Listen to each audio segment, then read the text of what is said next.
vez más a todos.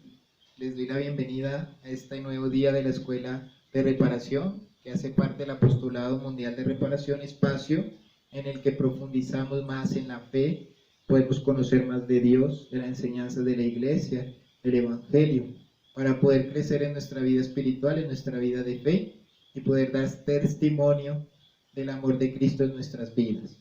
Por eso, una vez más les doy la bienvenida y vamos a retomar el tema que estamos tratando, que es el de la oración. La oración ya hemos visto unas definiciones acerca de ella, hemos tomado algunos santos, hemos explicado un poco lo que ellos dicen y nos hemos guiado mucho en lo que dice el catecismo. Ya hemos visto también un poco la diferencia entre rezar y orar. Y si recuerdas bien, nos hemos quedado con la última definición de Santo Tomás de Aquino acerca de la oración, que él se basa también en otros, para decir que la oración es la elevación de la mente a Dios para alabarle y pedirle cosas convenientes a la eterna salvación. Si no las has apuntado, toma nota. Ya hemos visto la primera parte, la hemos desmembrado esta frase, y la primera parte es: la oración es la elevación de la mente a Dios. Ya hemos dicho, si recuerdas bien, que la distracción es un enemigo de la oración porque no nos permite estar atentos a la persona a la que nos estamos dirigiendo. Como en una conversación, si estamos distraídos, se convierte de pronto en una falta de respeto a esa persona. Lo mismo pasa en la oración. Es fundamental estar concentrados, reconocer que nos estamos dirigiendo a Dios, o ya sea algún santo o la Santísima Virgen, a través de los cuales pedimos también su intercesión. La intercesión de los santos en la oración ya lo vamos a ver más adelante. Entonces, estar atentos a quién dirigimos nuestra oración, que nuestro corazón, nuestro afecto, nuestro sentimiento apunte hacia Dios y sobre todo nuestra mente, nuestro pensamiento. Luchar contra esa tentación. Después daremos también algunos tips en otros días de la escuela. Daremos tips para el combate en la oración, porque la oración es también un combate. Y si recuerdas bien, hemos dicho entonces que reconocer a Dios en la oración, estar atentos de Dios, es también reconocernos a nosotros y saber que somos pecadores, que somos frágiles y que necesitamos de Él para poder llevar adelante nuestra vida de santidad, nuestra vida de conversión. Y recuerda esa frase del catecismo muy clara y muy significativa: la humildad es la base de la oración. Y tomamos entonces la parábola del publicano y del fariseo, este ejemplo que pone Jesús acerca de la humildad en la oración. Vimos cómo el publicano nos da ejemplo de humildad y el fariseo fue todo lo contrario. El publicano salió bendecido y justificado por Dios, perdonado, en cambio el fariseo no. Entonces recuerda, la humildad es la base de la oración. Y bueno, ya para terminar este primer desmembramiento de la frase que hemos dicho, de que la oración es la elevación de la mente a Dios, terminamos diciendo lo que dice el catecismo: la oración es el encuentro entre la sed de Dios y la sed del hombre. Decía San Agustín que Dios tiene sed de que el hombre tenga sed de él. Dios tiene sed de que el hombre tenga sed de él.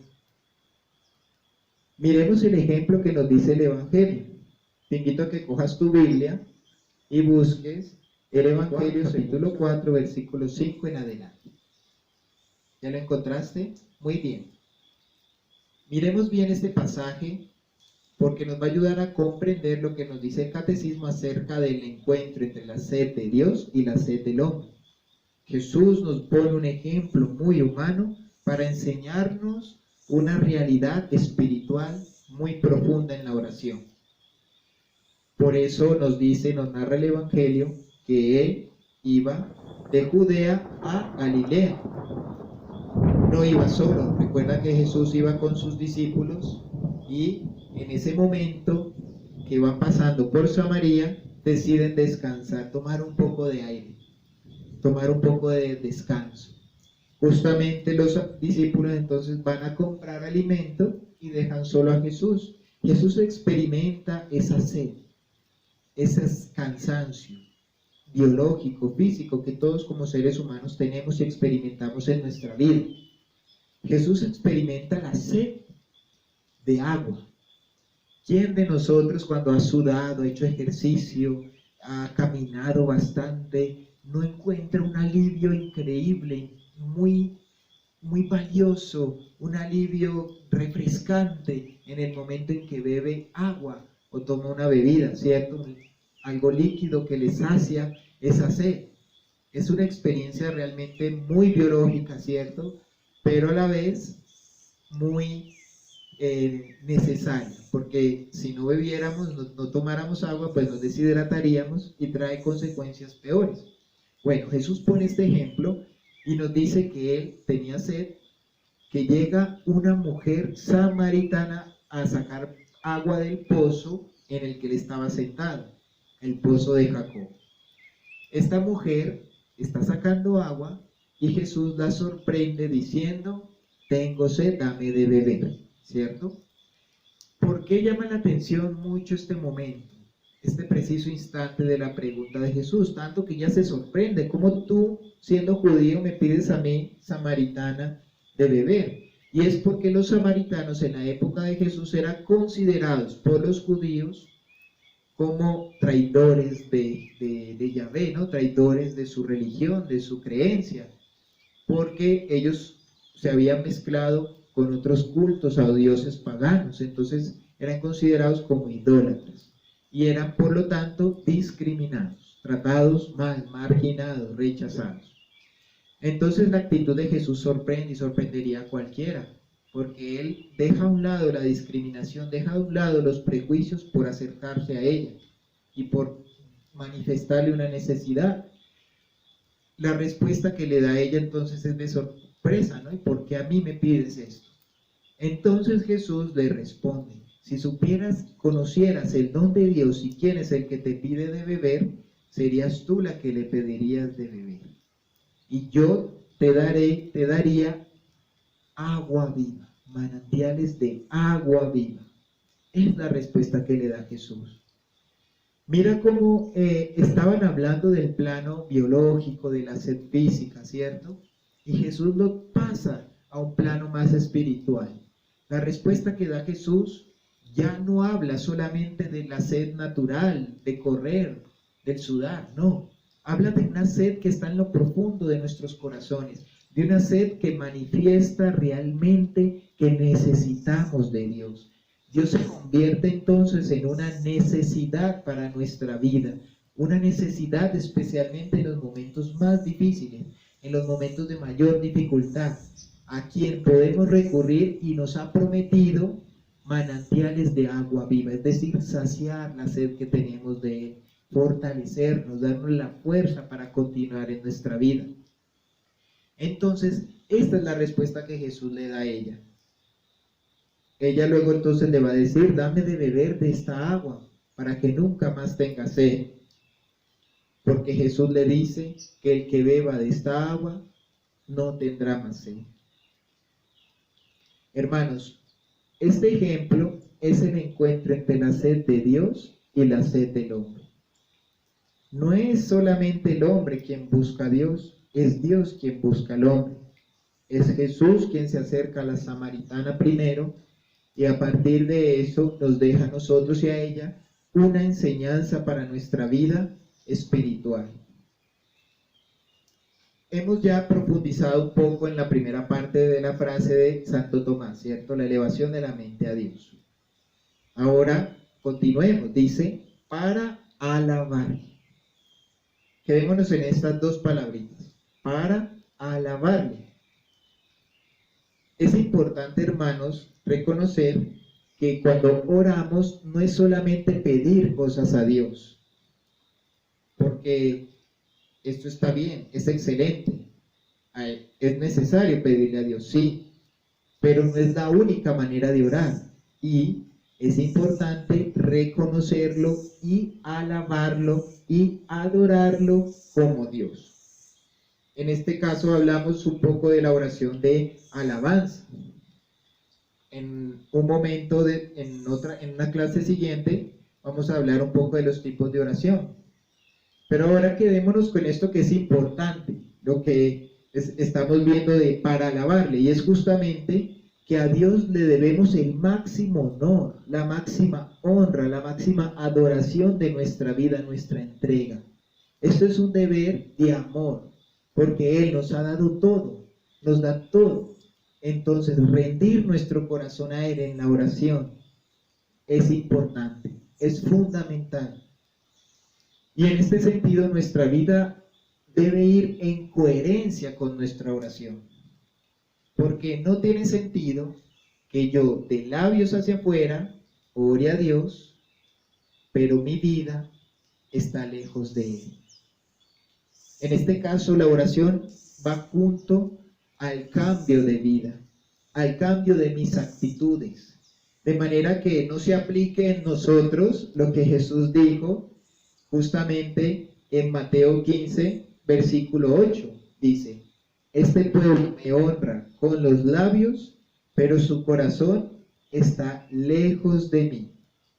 Yo repito, este pueblo me honra con sus labios, pero su corazón está lejos de mí. Que nuestro corazón esté cerca de Dios, hermanos. No solamente cuando oremos, sino siempre.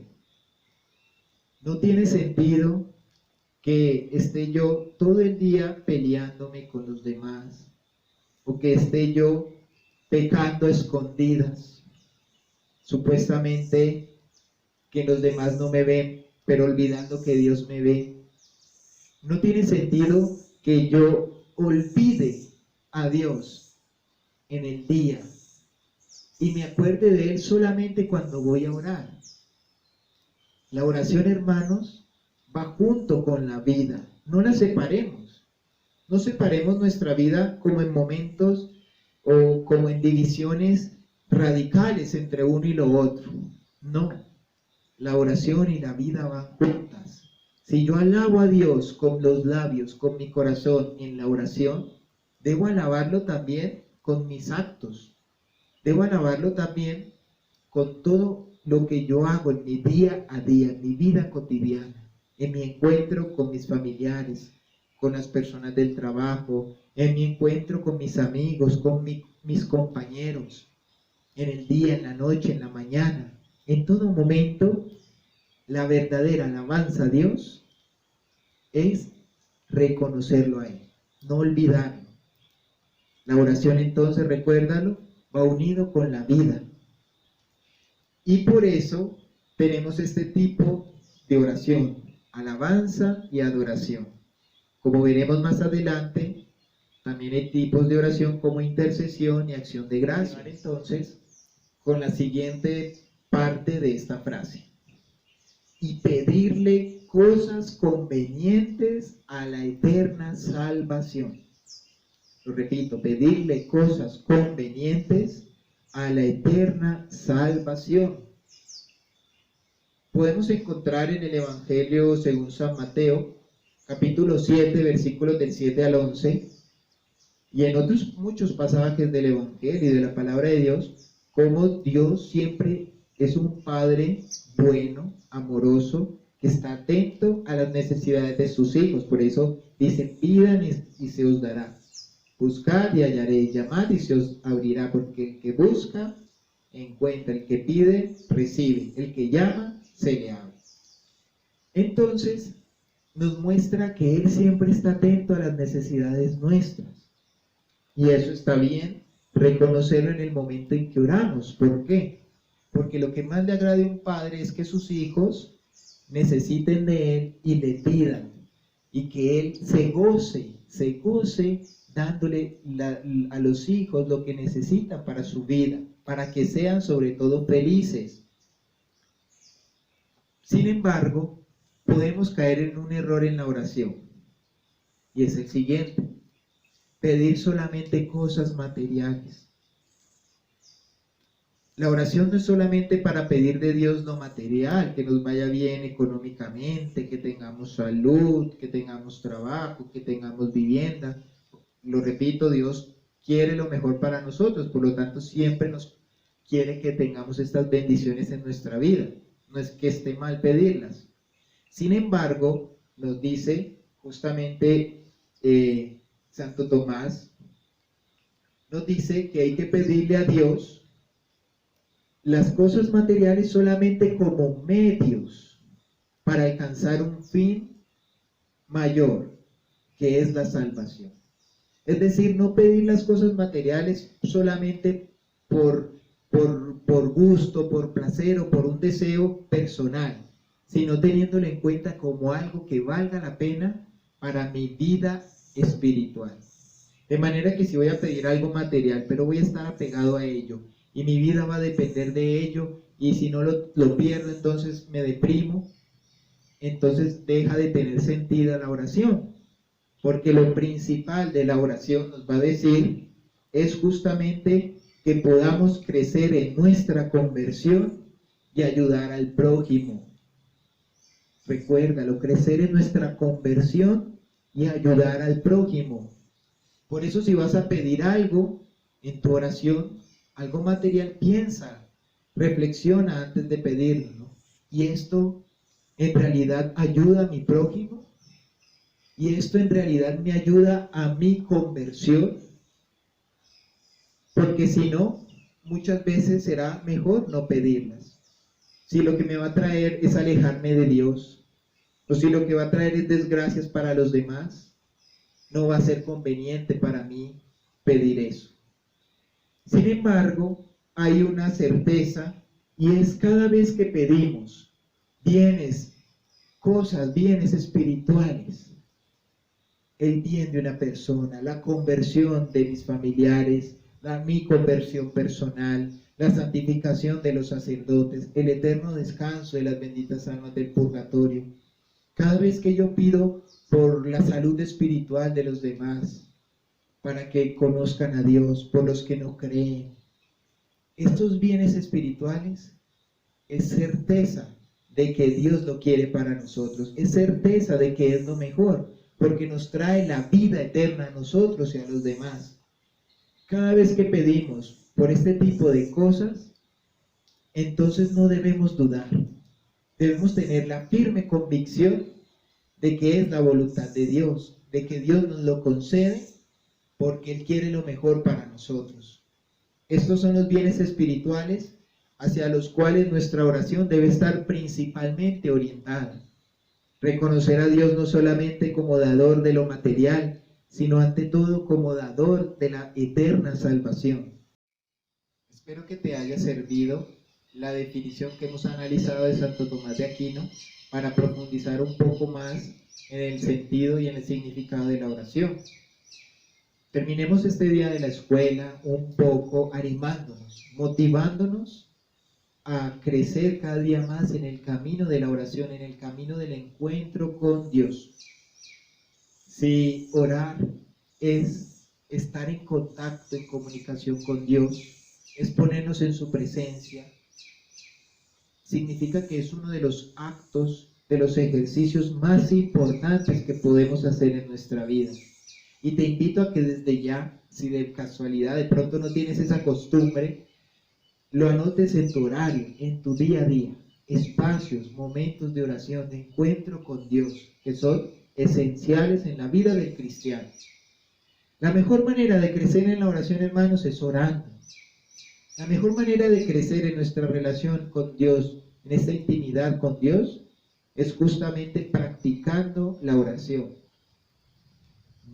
La teoría es buena y es lo que nos está ayudando a conocer más y a crecer más, sí, pero vamos a ponerlo en práctica. Por eso te invito a que en el transcurso de esta semana hagas un horario, una disciplina en la que te programes horas de oración en tu día a día. de acuerdo a tu estado de vida, de acuerdo a tus obligaciones, a tus necesidades, organízate para orar, para ir practicando aquello que estamos viendo, para ir profundizando en el camino de la oración. Te esperamos en la próxima escuela de reparación y te invitamos a que te suscribas a nuestro canal de YouTube y también te unas a nuestro canal de Facebook, Apostolado Mundial de Reparación, y estemos en contacto para cada día crecer más en el Apostolado Mundial de Reparación, cada día crecer más en nuestra fe. Dios te bendiga.